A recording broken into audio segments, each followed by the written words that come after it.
La dimension affective est souvent présente dans l'acte d'enseignement. Le professeur aime sa discipline et voudrait la faire aimer par les élèves.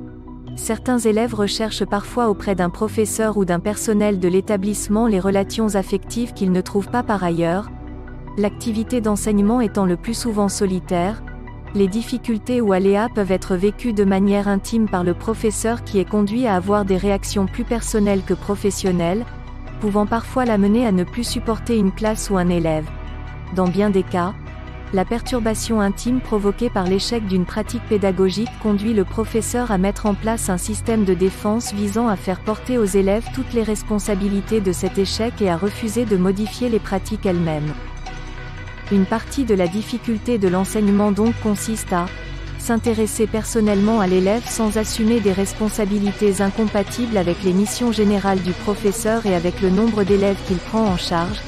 Il est néanmoins possible de résoudre une partie des problèmes au travers d'un tutorat organisé par l'établissement pour certains de ses élèves, montrer à la classe qu'on est personnellement attaché à ses progrès, et heureux de leur réalité, sans s'impliquer de manière trop affective dans les difficultés rencontrées.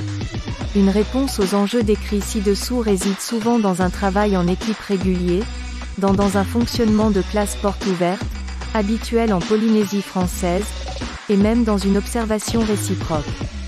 Cela permet de s'inspirer de pratiques efficientes chez un collègue, d'obtenir de l'aide en cas de difficulté, de ne pas se sentir personnellement déstabilisé par des difficultés de gestion de classe. Avoir de l'autorité, c'est faire preuve de clarté, de fermeté et de souplesse, et non d'improvisation, de rigidité et de blocage. L'autorité est souvent liée à un positionnement institutionnel clair dans l'établissement, application stricte du règlement intérieur, cohérence du comportement des différents enseignants et personnels. La façon dont le groupe classe va se prêter aux activités que vous avez choisies dépendra de plusieurs facteurs. Le niveau de vos exigences.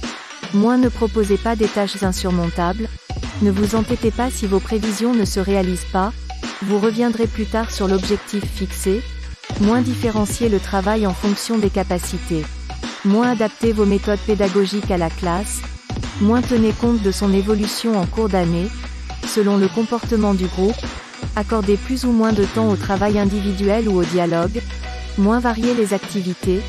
L'inactivité intellectuelle et l'ennui qui en découlent nuisent au bon climat de la classe et provoquent des conflits. Privilégiez les objectifs à court ou moyen terme, surtout avec les groupes faibles. La clarté de vos exigences. Rédigez complètement votre séance, telle que vous voulez qu'elle se déroule.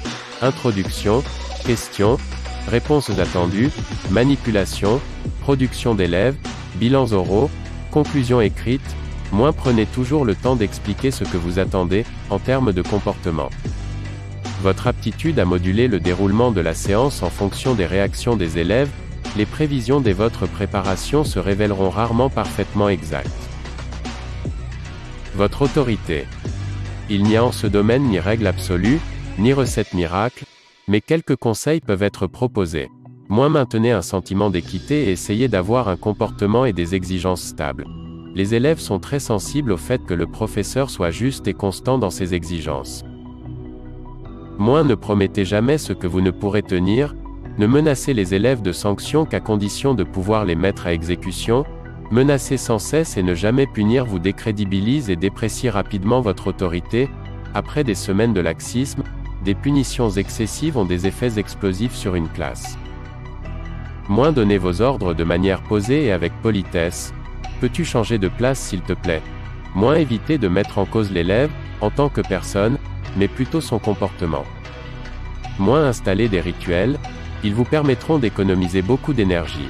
Préparez-vous à justifier brièvement vos ordres, afin de nous permettre de mieux travailler, mais n'entrez pas dans une longue argumentation, préférez un parce que je suis professeur et que tu es élève, ou parce que ma mission est de vous faire travailler. Faites d'abord preuve d'autorité sur des élèves peu réactifs.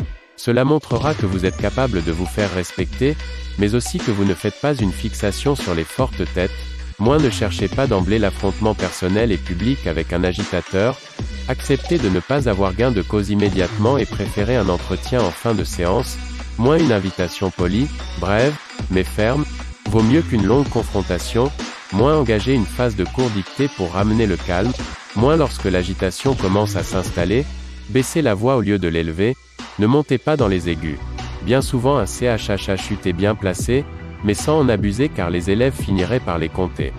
Suffit à vous faire entendre.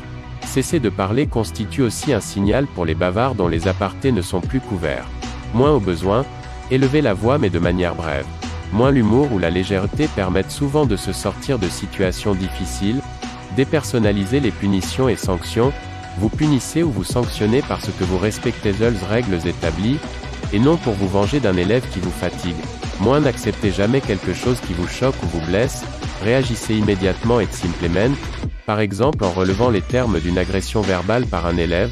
Moins si un incident se produit et que vous ne pouvez pas le résoudre, faites avertir le chef d'établissement par un élève, ne quittez pas la classe. Évitez dans toute la mesure du possible d'exclure les élèves de votre cours. Utilisez une gradation de punition proportionnée aux fautes commises. N'ayez recours à une sanction qu'après moins avoir tenté d'analyser cette situation avec le ou les élèves concernés, moins en avoir parlé au professeur principal de la classe, au conseiller principal d'éducation ou au chef d'établissement. Il importe que vous ayez une attitude claire et constante dans l'appréciation des manquements aux règles de vie et dans l'application des punitions et sanctions. L'arbitraire est donc à proscrire. Que ce soit dans ou hors de la classe, il ne vous appartient pas de couvrir les infractions au règlement intérieur. Maintenez constamment un sentiment d'équité au cours des évaluations, du dialogue collectif, de l'aide en cours d'activité. Veillez à ne jamais décourager un élève, ni le ridiculiser ou l'humilier. Source: DVD tenue de classe DVD Créteil tenue de classe site SVT de l'Académie de Grenoble au secours, Sauvons notre école, Sébastien Clerc guide des enseignants contractuels et vacataires, Académie de Nantes et le site internet, https://www.itereva.org/nom-bas-tenue-bas-de-classe.pdf